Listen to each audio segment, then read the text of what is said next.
vous propose de suivre maintenant un très intéressant reportage sur des événements dont vous avez peut-être entendu parler. Ils ont pour cadre une modeste demeure de Damas, en Syrie. Au centre de ces événements, on trouve une jeune femme qui s'appelle Myrna Nazour. Ces manifestations étranges ont commencé très exactement en 1982 et, évidemment, pour beaucoup de croyants, elles sont d'origine surnaturelle. Depuis 1982, on signale que des reproductions d'une icône russe représentant la Vierge Marie se recouvrent d'huile et se mettent à suinter. Personne jusqu'à ce jour n'a pu expliquer d'où provient cette mystérieuse huile. Le phénomène se produirait en Europe, en Amérique et au Moyen-Orient depuis plus de 10 ans.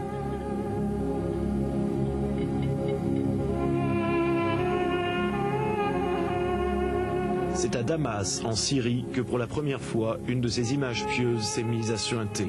Aussitôt, la nouvelle s'est répandue et aujourd'hui encore, des pèlerins viennent du monde entier dans cette maison pour voir et approcher l'icône. Environ 970 photos de la reproduction de l'icône ont exsudé de l'huile rien qu'ici à la maison. Ensuite, nous avons eu des personnalités scientifiques, n'est-ce pas, de premier ordre qui sont venues ici. Personne n'a osé avancer une explication scientifique du phénomène. Personne. D'autres phénomènes extraordinaires se sont produits chez Nicolas et Myrna Nazour, à qui appartient l'icône. Le 22 novembre 1982, Myrna s'est aperçue que ses mains se mettaient elles-mêmes spontanément à suinter de l'huile.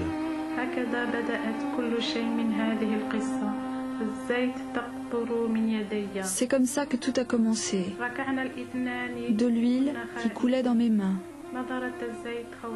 On s'est mis à genoux tous les deux. On avait peur. La vue de l'huile nous effrayait. Nicolas m'a dit « N'ouvre la porte à personne, je vais appeler mes parents ». Pendant ce temps, je suis restée seule. J'avais peur. Je ne savais pas ce qui m'arrivait. J'ai entendu une voix profonde dans mes oreilles, me dire « Ma fille Myrna, n'aie pas peur, je suis avec toi. Ouvre les portes et ne prive personne de ma vue, allume-moi une chandelle. » Devant l'ampleur que prenait le phénomène, une enquête policière et médicale fut ouverte. Les conclusions des rapports officiels sont troublantes. Il n'y aurait aucune supercherie. On pourrait croire que c'était des sécrétions semblables à celles de la sueur, mais celles-ci ne peuvent être produites par le corps humain. J'ai fait analyser cette huile dans différents laboratoires et le résultat est toujours le même. Il s'agit d'huile d'olive pure à 100%. Depuis 1982, des guérisons spectaculaires se sont produites dans la maison de Myrna. Les malades et les infirmes s'y pressent régulièrement et quelquefois, au contact de l'huile, l'incroyable se produit. Des médecins, dossiers médicaux en main, restent stupéfaits par des guérisons qu'ils jugeaient jusque-là impossibles. Cet homme, arrivé paralysé, est reparti en marchant, et cette femme, aveugle, a retrouvé la vue. Ces guérisons montrent clairement qu'il y a vraiment une intervention divine. On ne peut pas obliger tout le monde à y croire pour le moment.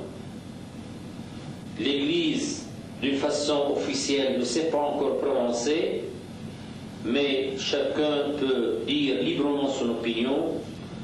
Et pour moi, personnellement, je vois là vraiment une présence divine. Selon Myrna, ces faits extraordinaires sont des manifestations de la Sainte Vierge et du Christ dont elle dit recevoir les messages lorsqu'elle tombe en extase. Ces extases durent un certain temps. Moi, j'ai observé une extase qui durait 9 minutes. Alors, ce qu'on remarque sur le plan des modifications physiologiques, des médecins ont essayé de retrouver des réflexes. Il n'y a plus de réflexes à ce moment-là, même au niveau oculaire. Donc, elle semble partie, en quelque sorte, dans une autre réalité pour elle.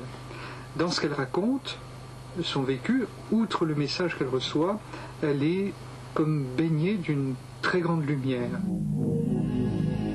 Devant de nombreux témoins, quelque chose d'absolument exceptionnel et d'encore plus surprenant survient parfois lors des extases.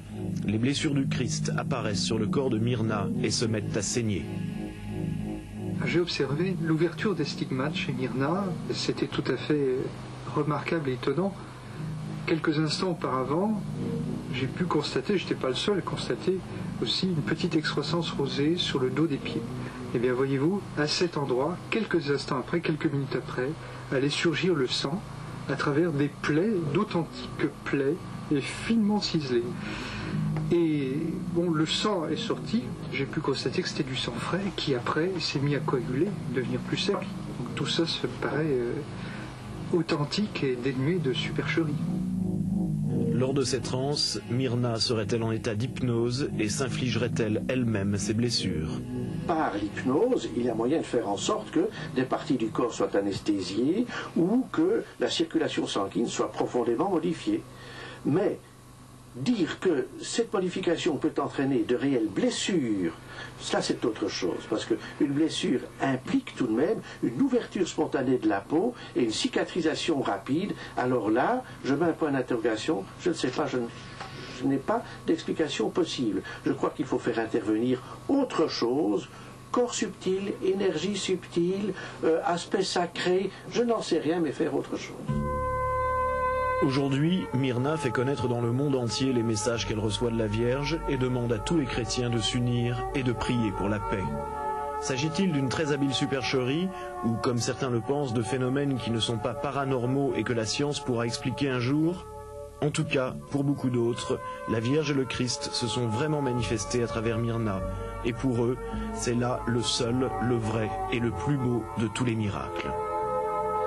Il faut préciser que des dizaines et des dizaines de cas semblables ont été recensés dans différents pays du monde et que certains d'entre eux, c'est vrai, ont été finalement reconnus comme des supercheries. Mais pour ce qui concerne ce que vous venez de voir à Damas, en Syrie, il faut quand même reconnaître d'une part que des gens dignes de foi, des prêtres et des médecins, ont attesté de ces phénomènes, et parmi eux, surtout, vous venez de le voir, le professeur Laurent, qui est médecin, qui exerce à la Salpêtrière à Paris, et qui dit bien avoir vu de ses yeux se former les stigmates sur les mains de Myrna Nazour. Et je le répète, les images que vous avez vues ne sont pas des images de reconstitution, c'est des images de reportage filmées dans la réalité de Damas en Syrie. Voilà une précaution peut-être utile.